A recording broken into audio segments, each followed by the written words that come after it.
Magandang araw mga kaibigan, ako nga pala si NJ at welcome sa NJ Mejia TV.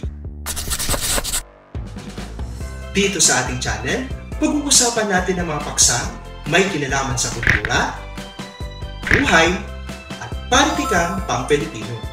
Kaya, kung interesado ka sa mga paksang ito, siguradong magugustuhan mo dito. Huwag na rin kalimutang i-like, share, at mag-subscribe na rin para sa ating channel. Ngayon, simulan na natin ang ating talakayan. Tara, samahan niyo ako.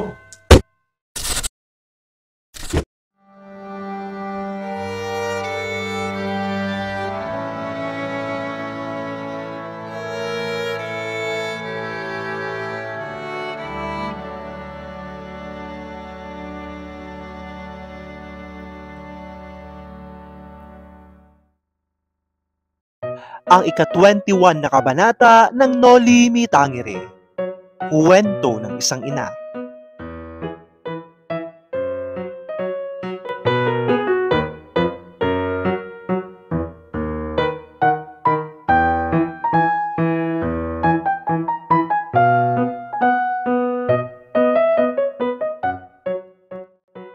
Sa kabanatang ito, binubuksan ang tagpo sa isang nakakatakot at nakapanghihinang gabi para kay Sisa. Isang inang halos lamunin ng sindak, pagkabalisa at kawalan ng pag-asa. Patakbo siyang umuuwi sa kanilang tahanan, dala ang matinding pangamba para sa kanyang dalawang anak, sina Basilio at Crispin. Habang tumatakbo sa dilim, pilit niyang tinutuntun kahit kaunting sinag ng liwanag sa gitna ng kawalang katiyakan. Isang liwanag na sinasandalan ng kahit sinong ina na handang isugal ang lahat, mahanap lamang at maligtas ang kanyang mga anak. Nang makita niya mula sa malayo ang kanilang bahay, napansin niyang nakasabit sa bakod ang helmet ng mga gwardiya sibil. Agad na lumubog ang kanyang dibdib. Alam niyang ang pagdating ng mga sibil sa kanilang simpleng tahanan ay bihirang magdulot ng mabuti.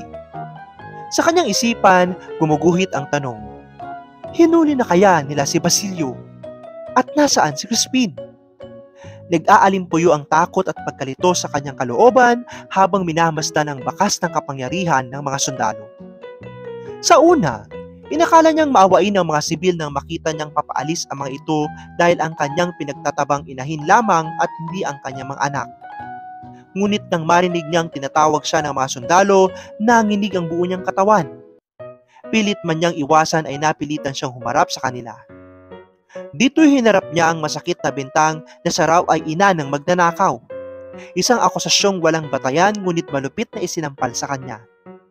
Mariin niyang iginiit na hindi magnanakaw ang kanyang mga anak, na sila'y lumaki sa kahirapan ngunit marangal. Ngunit hindi nakinig ang mga sundalo. Sa halip, pinilit siyang isumiti ang umano'y pera raw na ibinigay ng kanyang mga anak, bagay na wala naman sa kanya. Nang wala silang makuha, nagpasya silang dalhin si Sisa sa kwartel upang pilitin di umano ang kanyang mga anak na lumabas. Dito nagsimula ang isa sa pinakamabibigat na eksena sa aklat. Habang magigitna siyang pinalalakad ng dalawang sibil, halos lamunin siya ng kahihiyan.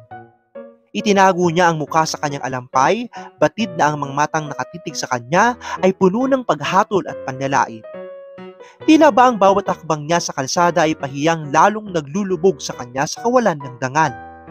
Habang papasok siya sa kabayanan, naramdaman niya ang pag-iwas ng mga tao, ang bulungan, ang mapanuyang tingin. Lalo pang bumigat ang kanyang dinadala nang may isang babaeng kanyang dating kinaawaan, isang kababaihang mababa ang lipad na sumigaw at tumawa sa kanyang hinahanting pagkadusta. Sa takot at pagkalito, sinusubukan pa niyang tumakbo at magtago. Ngunit nahuli rin siya at napilitan siyang dalhin sa saimpilan ng gwardiya sibil. Ang tagpong ito ay sagad sa pagpapahiya. Napaligiran siya ng mga sundalong nagbibiro, mga babaeng kalaguyo, at mga hayop. Walang paggalang o malasakit ang ipinakita sa kanya. Para siyang isang walang halagang bagay na isinantabi sa isang sulok, pagod, gutom, at hindi inaalintana ng sino man. 2 oras siyang nakakulong bago man nalaman ng alperes ang pangyari. Nang malaman nitong kagawan lamang ng mga praile ang pagpapahuli kay Sisa, agad niyang iniutos ang pagpapalaya sa babae. Ngunit nang palayain si Sisa, wala na siya sa wastong pag-iisip.